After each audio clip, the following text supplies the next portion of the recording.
Welcome to this explainer. Today, we're going to dive really deep into the engineering reality of recursion and completely strip away the so-called magic. Now, if you're a computer science student, an aspiring software engineer, or maybe you're prepping for technical interviews right now, you already know the basics, right? Variables, functions, loops, you've got those down. But recursion? Well, that's an entirely different beast. Today, we're not just going to memorize some textbook definition. We're going to build a rigorous structural mental model of exactly how recursion operates under the hood. And frankly, we have to. Recursion is absolutely everywhere. It's the engine powering trees, graphs, divide and conquer algorithms, dynamic programming, compilers, and AI search algorithms. You literally cannot skip this topic if you want to be a serious engineer. So we're starting with this exact question because it highlights a universal truth in programming. Mastering recursion isn't about learning some new syntax. It requires a fundamental shift in how we think about problem solving and delegation. Think about it for a second. A loop gives you this comforting sense of control. You watch the counter increment, you see every single state change step by step. Recursion, on the other hand, it requires you to completely relinquish that control over to the computer's call stack. You kind of have to trust that a smaller version of your problem is going to be solved for you entirely out of sight. And honestly, that's a massive conceptual leap. But making that mental leap is absolutely mandatory. If you want to pass a technical interview at literally any top-tier tech company, fluency here is non-negotiable. You're going to be asked to implement binary search trees, write quicksort or merge sort algorithms, or navigate graphs using depth-first search. And look, none of these are just party tricks for math problems. They are the foundational computer science algorithms that power modern technology. To implement them effectively, you just have to speak the language of recursion fluently. So here's our roadmap for today.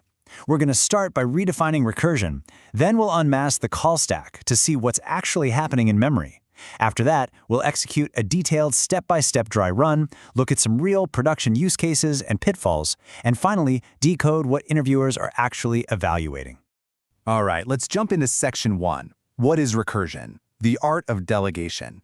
We're going to move past those superficial analogies and look at this exactly like engineers.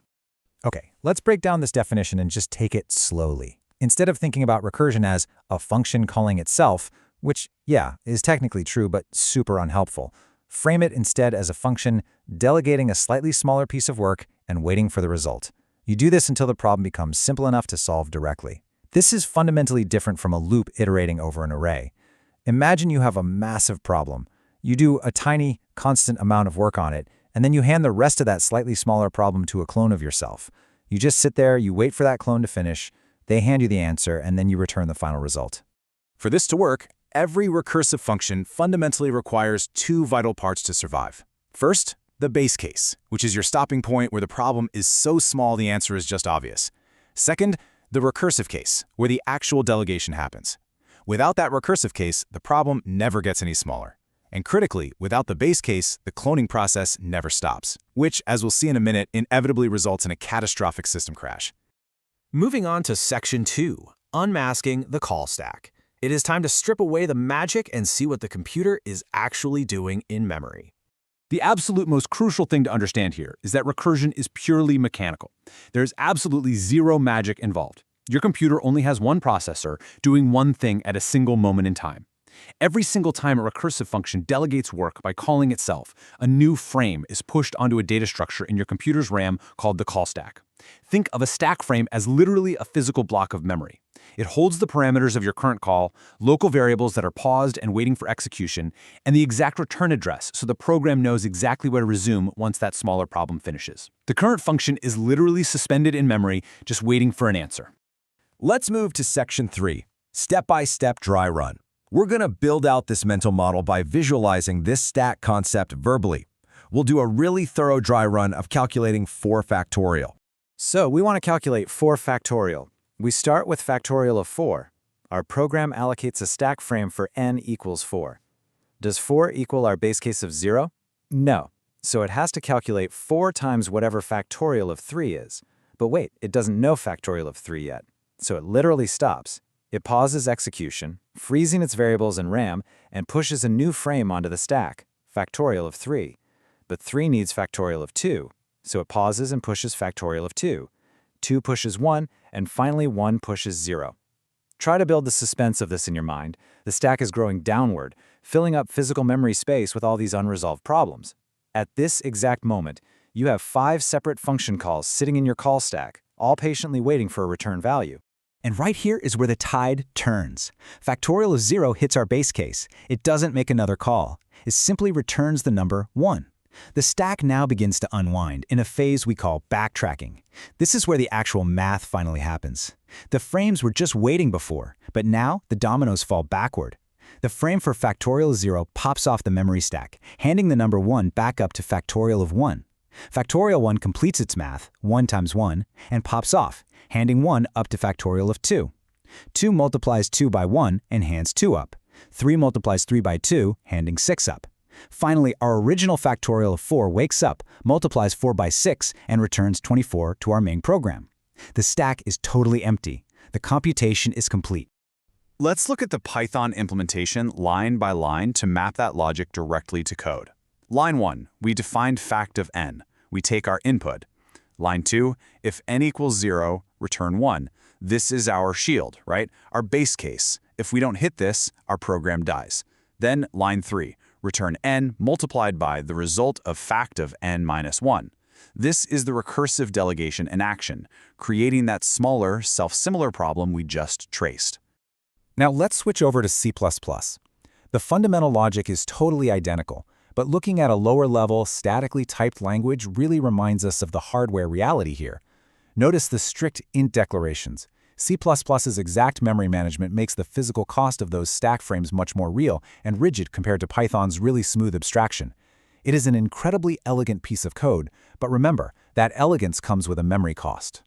And this brilliantly illustrates the core philosophy of mathematical induction and divide-and-conquer thinking. When you write a recursive algorithm, you don't actually need to trace a 10,000-level deep tree in your head.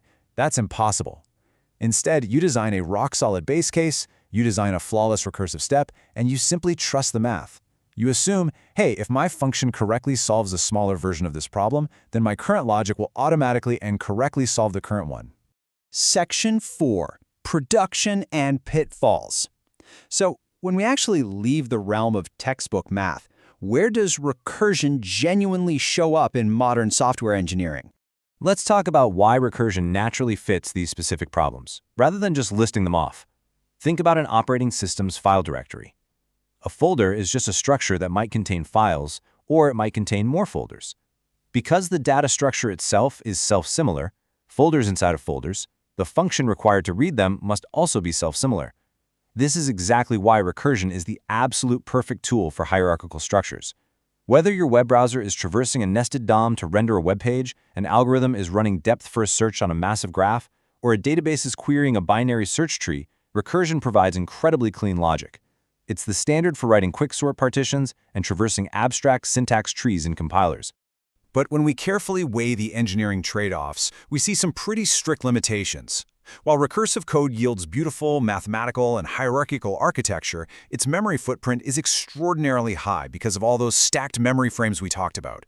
Iteration, or loops, update variables in place, which keeps memory usage really low. And there's another harsh reality. While recursion looks elegant on your screen, debugging a 500-level deep stack trace is an absolute nightmare compared to just printing variables in a simple loop. Also, because of the overhead of constantly pushing and popping frames from the hardware stack, standard loops are just generally faster in raw execution time. Because of these mechanics, recursive code is incredibly unforgiving, and junior engineers often fall into a few very predictable traps. The most dangerous mistake by far is failing to actually reduce the problem size. For example, if you accidentally write your recursive step to pass n instead of n-1, the problem never shrinks. Because it never shrinks, your base case is mathematically unreachable.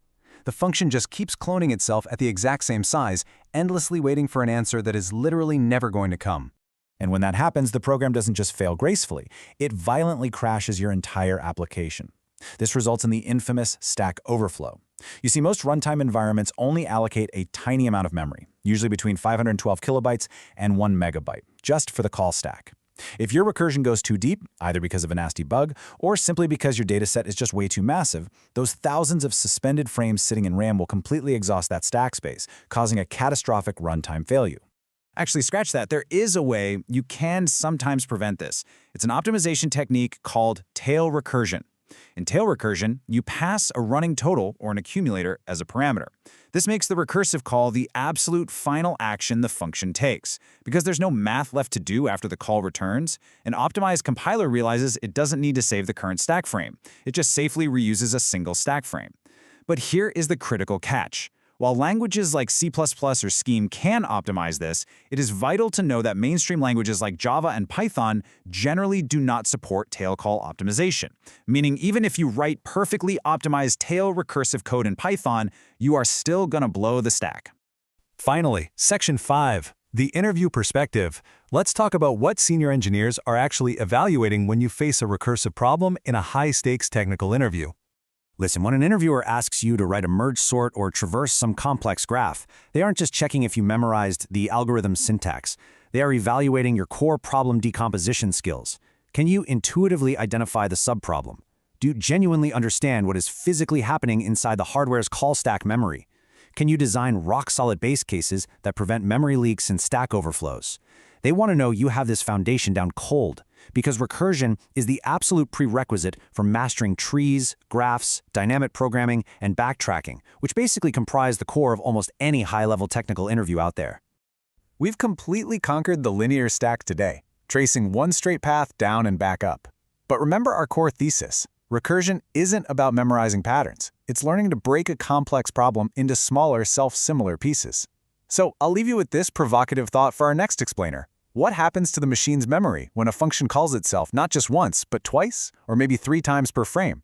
What exactly happens during massive, overlapping recursion trees, like when you're calculating the Fibonacci sequence or mapping out dynamic programming grids? Think about how aggressively that stack branches out, and join us next time as we explore the deeper limits of computation.